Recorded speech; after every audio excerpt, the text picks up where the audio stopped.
দর্শক, আমি একজন কৃষক, গরিব কৃষক মানুষ এবং কমরেড। আমি একজন কমরেড মোহাম্মদ রুহুল আমিন বলছি দুঃখের কথাই বাংলাদেশ দর্শক কি কমু।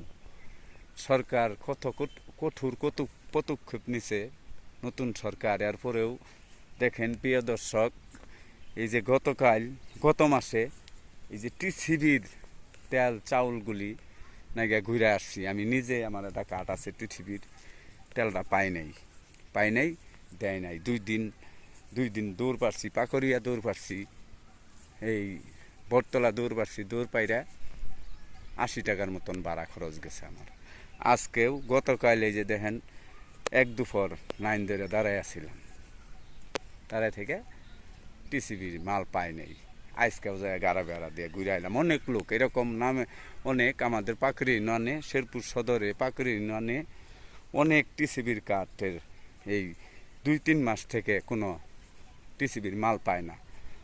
আইডিয়ায় 4700-এর মতন কার্ড আমাদের পাকড়ি ইউনিয়নে, এর মধ্যে মনে হয় 1500-1200 কার্ডের মালামাল দেয়, টিসিবি দেয়। আরগুলি ডিলারেরা এইভাবে চুরি করে।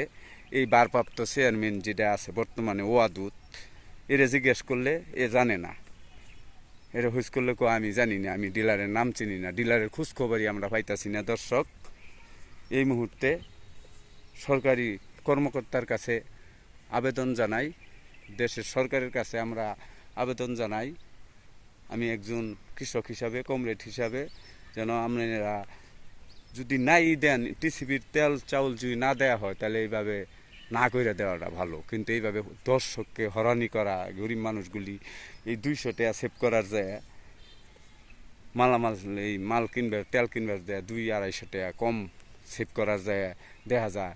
ওই যে গতকাল আমি এক দুপুর খাচ্ছি, যে আজকে ঘুরে আইলাম, গাড়ি ভাড়া দিয়ে আইলাম, 2 দিনে পরাই 60 টাকার মতন গাড়ি ভাড়া ঘুরে আসলাম। এই আমার বেতনটা কারা দিব?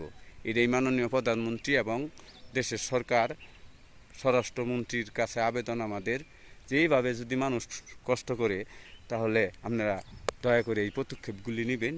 এটাই আমাদের আকুল আবেদন।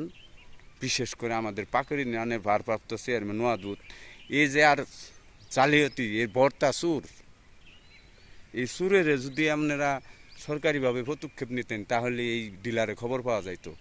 ডিলারের খবরও সে জানে না। তাহলে কীরকম আমরা আমাদের পাকড়ি ইউনিয়নের চেয়ারম্যান বানানো হয়েছে ওয়াদুদকে। ধন্যবাদ প্রিয় দর্শক, ভিডিওটি দেখবেন, অন্য ভাইকে দেখার সুযোগ করে দিবেন, শেয়ার করে দিবেন ভিডিওটি দেখার সাথে সাথে। প্রিয় দর্শক, আসসালামু আলাইকুম। দর্শকের আপনাদেরই ভালো হবে। সবাইকে ধন্যবাদ। আসসালামু আলাইকুম প্রিয় দর্শক, ভুল হলে মাফ করবেন।